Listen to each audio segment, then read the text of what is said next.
Pemirsa, pandemi corona menekan pertumbuhan ekonomi Indonesia hingga terkontraksi sebesar 3,49% secara year on year pada kuartal 3 2020. Industri pengolahan Indonesia terkontraksi hingga 4,31% akibat anjloknya produksi sektor berorientasi ekspor serta pelambatan permintaan domestik.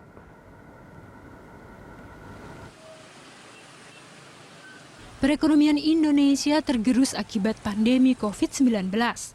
Badan Pusat Statistik mencatat, Indonesia mengalami deflasi sebesar 0,2% pada kuartal 3 2020. Meski secara year on year, masih terjadi inflasi 1,42%.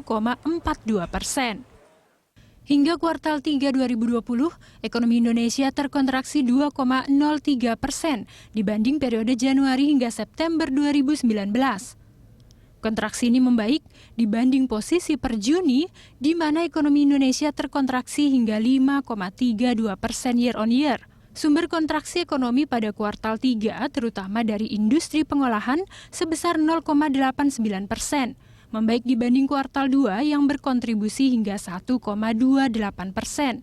Pelemahan pasar dunia akibat efek domino pandemi corona menyebabkan kinerja ekspor-impor Indonesia tergerus. Meski demikian, neraca perdagangan masih mencatatkan surplus akibat penurunan impor yang lebih dalam dibanding ekspor. Sepanjang Januari hingga November 2020, ekspor anjlok 4,22% dibanding periode yang sama tahun sebelumnya. Sementara impor terpangkas 18,91%.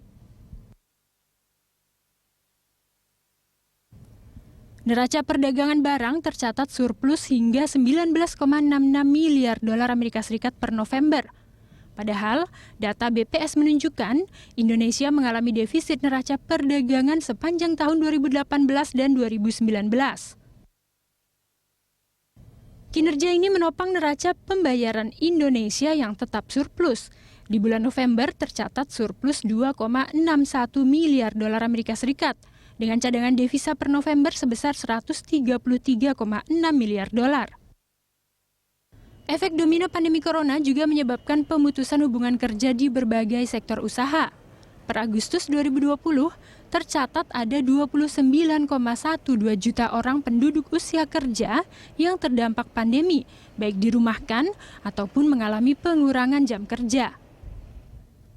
Di sisi lain, Bank Indonesia mencatat indeks keyakinan konsumen dan penjualan eceran tertekan dengan tren perbaikan bulanan. Indeks penjualan real di November 2020 tercatat minus 0,4%, membaik dibanding Oktober yang anjlok 5,3%. Indeks keyakinan konsumen naik menjadi 92 dibanding bulan sebelumnya pada level 79. Tingkat inflasi Indonesia sejak awal tahun 2020 terus turun hingga lebih rendah dibanding tahun 2019. Secara year on year, inflasi November tercatat sebesar 1,59%, lebih rendah dibanding bulan April 2020 yang masih di level 2,67%.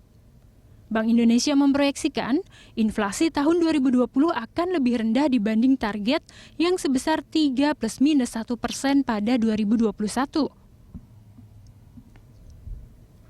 Mengacu data-data ekonomi sejak awal tahun dan selama pandemi di tahun 2020, pemerintah optimistis perekonomian Indonesia mulai membaik di kuartal 4. Gubernur Bank Indonesia Peri Warjio mengatakan bahwa perbaikan pertumbuhan ekonomi domestik diperkirakan terus berlangsung secara bertahap dan akan meningkat pada tahun 2021.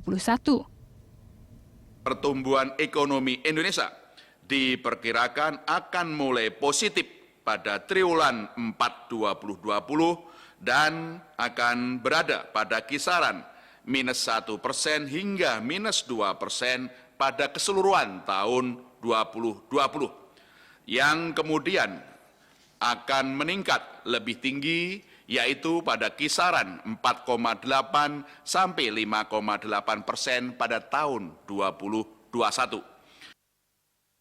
Kondisi ini didukung dimulainya pembukaan sektor produktif, penyaluran kredit perbankan, stimulus moneter dan makroprudensial oleh pemerintah, akselerasi stimulus fiskal, termasuk pembangunan optimisme dengan adanya sinyal positif jadwal vaksinasi COVID-19 di tanah air. Pemerintah menjadwalkan vaksinasi gratis bisa dimulai awal tahun 2021, dengan harapan akan membawa angin segar dan menopang upaya penguatan pemulihan ekonomi Indonesia. Tim Liputan, Berita 1.